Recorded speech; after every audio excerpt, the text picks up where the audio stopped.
काम असेल आणि तुम्हाला तो दाखवून देईल, त्याच पद्धतीने कनेरसरच्या आणि कनेरसरच्या आसपासच्या सगळ्यांच्या गावाच्या वतीनं विजू भाऊला मी मोठ्या दीर्घ आयुष्याच्या शुभेच्छा चिंतित असताना जिल्हा परिषदेचा सदस्य नव्हे, जिल्हा परिषद अध्यक्ष म्हणून पाहतोय. बघा त्यांचा कोट, अरे बघा त्यांचा रुबाब. वतीने होऊ घातलेल्या जिल्हा परिषद निवडणुकीसाठी जे आपले भावी उमेदवार आहेत आणि ते जिल्हा परिषदेचे सदस्य हे 100% होणार आहे आणि आज त्यांचा वाढदिवस सुद्धा आहे. म्हणून मी आज तावडी ग्रामस्थांतर्फे भाऊंना वाढदिवसाच्या खूप खूप शुभेच्छा देतो आणि त्यांच्या सर्व मनोकामना पूर्ण होतील अशी आशा व्यक्त करतो आणि थांबतो. जेडपीच्या प्रचाराच्या निमित्तानं गावभेट दौरा आयोजित केलेला आहे. भाऊंचं प्रथमतः तावडी ग्रामस्थांच्या वतीने या ठिकाणी हार्दिक असं अभिनंदन. भाऊंचा वाढदिवस या ठिकाणी खऱ्या अर्थानं संपन्न होतोय. भाऊंना वाढदिवसाच्या निमित्तानं संपूर्ण तावडी ग्रामस्थांच्या वतीनं मनपूर्वक अशा हार्दिक शुभेच्छा व्यक्त करतो आणि या ठिकाणी थांबतो. आपल्या पूर्व भागावर भयंकर असं प्रेम केलेलं आहे आणि आपल्याला आता त्यांच्या प्रेमाची उतराई करायची वेळ आलेली आहे. त्याच्यामुळं मित्रांनो, उद्याच्या त्या होणाऱ्या जिल्हा परिषद निवडणुकीमध्ये प्रत्येकाने जीवाचं रान करून अगदी आपल्या घरातला उमेदवार समजून प्रत्येकानं जोरानं नेटानं काम करून जास्तीत जास्त मताने आपला हा उमेदवार आपल्याला विजयी करायचा आहे. कमीत कमी तालुक्यामध्ये आपला उमेदवार 1 नंबरनं विजयी झाला पाहिजे अशी मी आई जगदंबेच्या चरणी प्रार्थना करतो आणि आपणा सर्वांच्या वतीनं भाऊंना वाढदिवसाच्या आणि निवडणुकीच्या यशाची हार्दिक अशी शुभेच्छा अर्पण करतो आणि या ठिकाणी झाले. आता सरपंचांनी सांगितलं, मी काही जास्त बोलणार नाही भाऊ, परंतु खऱ्या अर्थानं आम्हाला खंत आहे की मरकळ घाटात जरी आपण असला परंतु वाघगाव घाट देखील आपल्या आदेशानुसारच या ठिकाणी निर्णय घेतला जाईल या ठिकाणी मी जिद्दीने सांगू शकतो. कारण पूर्व भागामध्ये आपण जे केलेली कामं उद्याच्या काळामध्ये खाली जरी तुम्ही उभे असला तरी वरच्या घाटामध्ये काय करायचं हे तुमच्या आदेशाशिवाय ठरणार नाही हे या ठिकाणी निश्चित मी या ठिकाणी सांगतोय. आपणास पुढील भावी वाटचालीसाठी सर्व गोष्टी ग्रामस्थ असतील आमचा संपूर्ण पूर्व भाग या भागातून सर्व शेतकऱ्यांच्या वतीनं गेल्या 10 वर्षामध्ये कोरोना काळ असेल, कोरोना काळामध्ये गरिबांना आपले याचं किराणाचं किट देण्यापासून ते समर्थ फाउंडेशनच्या माध्यमातून पाणी पुरवण्याचं काम असेल किंवा विविध समस्या असतील. अगदी छोटंसं गाव आमचं पूरगाव छोटंसं, परंतु त्यांचा आमच्या गावावरती पूर्ण जीव आहे. आम्ही शरीराने जर आता वाघगाव गटात असलो पण मनाने आम्ही त्यांच्या बरोबरच आहोत आणि इथून पुढे जे काही असेल ते करण्याची तयारी आमची कनेसर आणि पूर ग्रामस्थ करणार आहेत.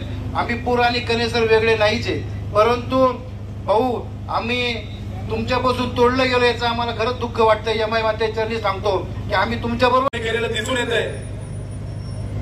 आपल्या गावातून सर्वांनी सहमतीनं आपण त्या दिवशी गावामध्ये सभा घेतली आणि त्या सभेच्या द्वारे आपण या जिल्हा परिषद करणार एक दिशा देण्याचं काम केलं की आपण विजू भाऊंना त्या ठिकाणी जिल्हा परिषदची उमेदवारी द्यायची आणि आपल्या लावडी गावात कोणीही उमेदवार त्या ठिकाणी उभा करायचा नाही आणि सर्वांनी त्यांच्या पाठीमागे एक दिलानं संपूर्ण गाव एकजूट करून त्यांच्या पाठीमागे उभं राहायचं.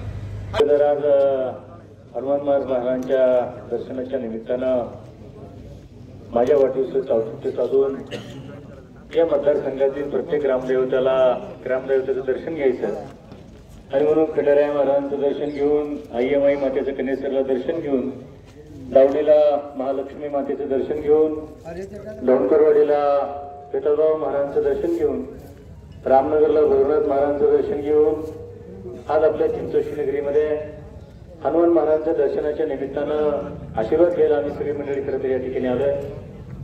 माझ्याबरोबर बाजार समितीचे संचालक सयाजीराजे मोहिते पाटील, त्याचबरोबर सकाळपासून बाळासाहेब शिंदे पाटलांच्या पासून भाऊसाहेब भोरे, दत्ताभाऊ हुंबळे, खरं संभाजी आवघारे ही सगळी मंडळी मोठ्या संख्येनं रुपेशभाऊ घरांच्या पासून सगळा तरुण सहकारी माऊल्याबा साबळेंच्या पासून भोर शिदेगाव साबळेवाडी पंचक्रोशीतील त्याचबरोबर चिंचोशीतील सगळे ग्रामस्थ या मतदारसंघातील सगळे तरुण सहकारी मोठ्या संख्येनं उपस्थित आहेत. वाढदिवसाचं औचित्य साधून लोकांची गाठीभेटी आणि ग्रामदेवतेचं दर्शन त्या निमित्तानं आम्ही सगळी मंडळी खरं तर या ठिकाणी आलोय. मी अधिक वेळ आपल्या सगळ्यांचं घेणार नाही, परंतु आपल्या सगळ्या मंडळींना माझी एवढीच विनंती राहील की खरं तर जसं दावडीकरांची आज अख्खी सोसायटी, अख्खी ग्रामपंचायत, सगळे सहकारी या ठिकाणी उपस्थित आहे.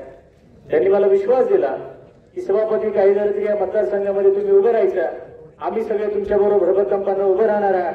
1000-1200 लोकांचा मेळावा दावडी गावामध्ये त्यांनी त्या ठिकाणी घेतला आणि हा घेत असताना या मतदारसंघामध्ये कुठल्या मुद्द्यावरती उभं राहायचं या भूमिकेतनं ज्यावेळेस मी आलो त्यावेळी माझ्या डोळ्यासमोर 3 गावं त्या ठिकाणी प्रामुख्याने आली.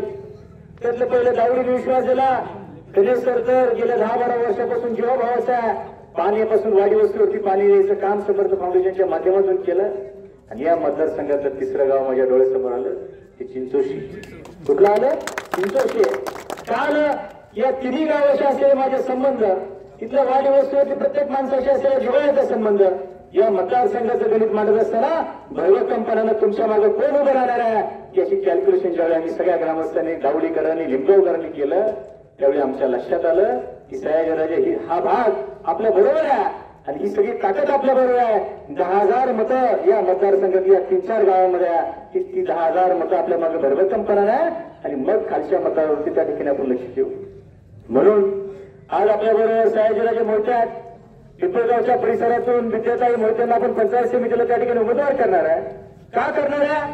आणि या तालुक्याच्या पंचायत समिती सभापतीपद हे महिलेसाठी आरक्षित झाला आणि मागच्या 5 वर्षामध्ये ज्यांनी कर्तृत्वानं अतिशय चांगलं काम पिंपळगाव ग्रामपंचायत मध्ये केलं, अनुभव संपन्न आहे, लोकांची सेवा त्यांनी केली आहे. मग या तालुक्याच्या आमदार आदरणीय बाबाई शेठ काळे, या तालुक्याची सर्वपक्ष आघाडी, हे सगळ्यांनी हा सगळा निर्णय घेत असताना उद्याच्या काळामध्ये मी जरी जाऊ वाराचा तर मला ह्या सगळ्या तालुक्यातल्या नेते मंडळींनी सांगितलं, तालुक्याच्या आमदारांनी सांगितलं की आपल्याला असं असं करावं लागेल, हा मतदारसंघ बांधावा लागेल आणि हा जुनाच मतदारसंघ त्या ठिकाणी. फक्त या मतदारसंघामध्ये 3 गावं नव्याने आहेत.